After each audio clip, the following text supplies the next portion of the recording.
अस्सलाम वालेकुम। गरीब भरावां दे दुख सुख लैके तुहाडा वीर शफकत बारी मैं सदके मैं वारी।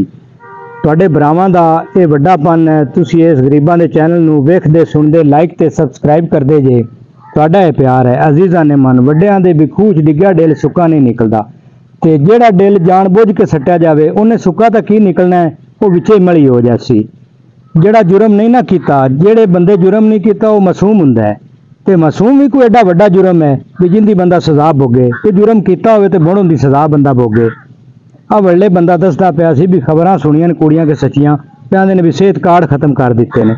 लै बंदा पूछे भी गरीबां वास्ते एडी सहूलत आई, किसी का कोई डिलीवरी केस है, कोई ऑपरेशन है तो वह उत्थे मुफ्त हो जाता सी।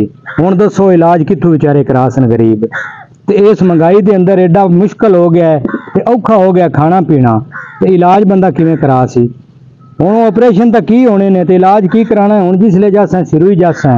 ये तो वह गल हुई भी जिवें कोई बंदा सी तो उस किसी को पट्ठे मंगे, वो आंदा भी डारी के पिछले पासे पट्ठे ने तो उत्थों जाके वढ ला।